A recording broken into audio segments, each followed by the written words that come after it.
Today, BlackRock and Coinbase team up to offer Bitcoin trading to Wall Street. Riot Blockchain made more money in power credits than Bitcoin mining in July. And the CEO of Bitski shares how to keep crypto funds safe amid the surge in hacks.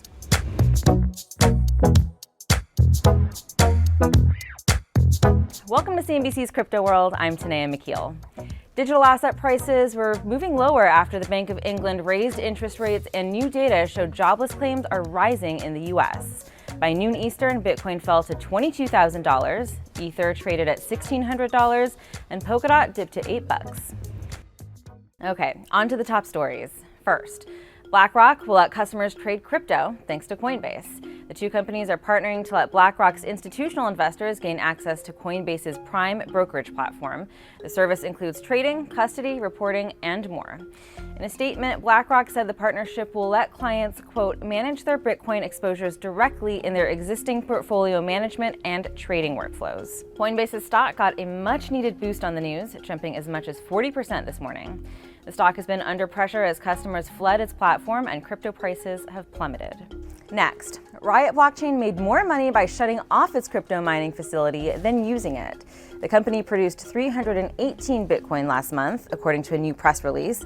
That comes out to about $6.8 million and is a near 30% decrease from a year earlier, thanks to that extreme Texas heat wave that forced Riot's facilities to shut down. But the company earned $9.5 million in power credits thanks to those shutdowns, which the company says equals about 439 Bitcoin. Last up, Chainalysis says $2 billion have now been stolen through cross-chain bridge hacks this year. In a new report, it also says the attacks account for nearly 70% of all crypto funds stolen in 2022. 1 billion of those funds have been stolen by North Korean-linked hackers. Chainalysis says the thefts represent a significant threat to building trust in blockchain technology. So, with the rise in security breaches and stolen funds, how can businesses and customers keep their crypto safe? For our main story of the day, I spoke to the CEO of Bitski to find out. Well, thanks for joining me, Donnie. First things first, how concerning are these latest hacks for your business? Bitski offers an NFT wallet. How are you advising your customers? Ultimately, I think that anytime any of these projects have issues, it has a little bit of a downside effect for the entire industry. And I think it really sort of rocks the confidence that people have in the products that they've been using.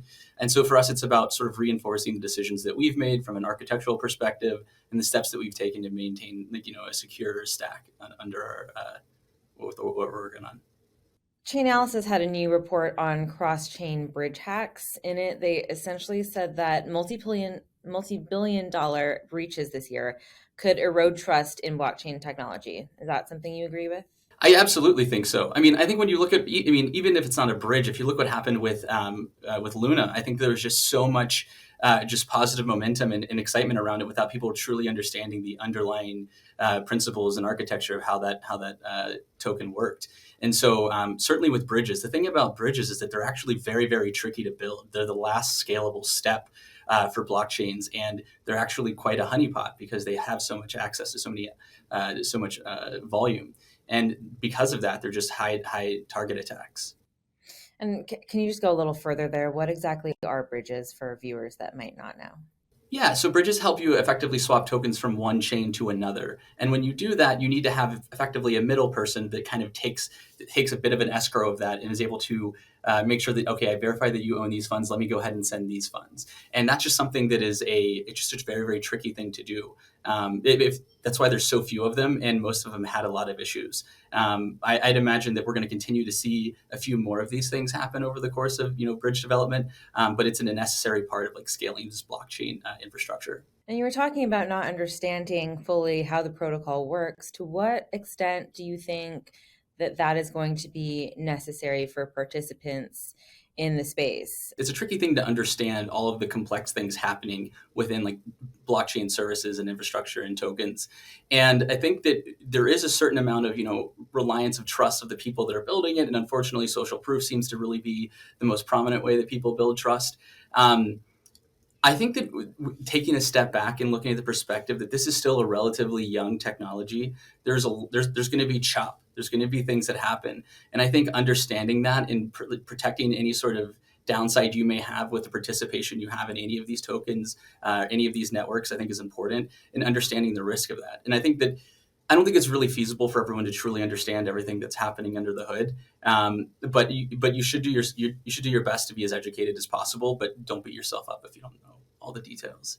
In regards to the breach of Solana-linked wallets yesterday, how common is that, and how concerned should users of those wallets be? The wallet that was breached was actually it was doing something. It just made a bad architectural decision, and they were sending seed phrases in plain text to one of the services they use to monitor any sort of alerts or bugs that happen with their infrastructure.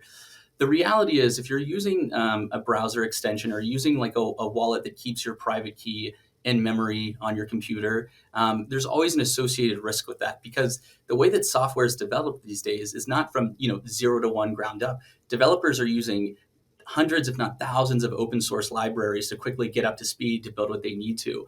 And when you think about an attack vector, any of those dependencies in that sort of supply chain stack of dependencies could go down. And so that was actually what was a little bit scary about the hack the other day, is that there was a quorum of some of the most brilliant investors and security firms and companies in the crypto space in a war room trying to figure out what happened, because there's so much code to cover when you're reliant on that. I think the way that you should think about managing crypto in general is that using a wallet where your keys are secured in hardware is probably the right choice for almost everyone, whether it's a company like Bitski where we have our hardware security modules in the cloud, or you want to buy your own like Ledger and put it in your lockbox in your house. In that case, your private key will never get exposed because it doesn't leave hardware.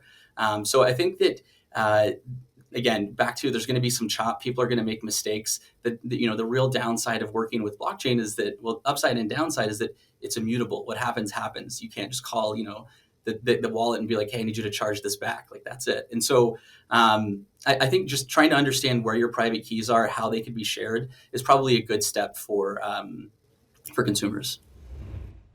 Okay, that's all for Crypto World today, but Block reports earnings after the bell, so be sure to head over to CNBC.com this afternoon and come back to us tomorrow for all the details. We'll see you then.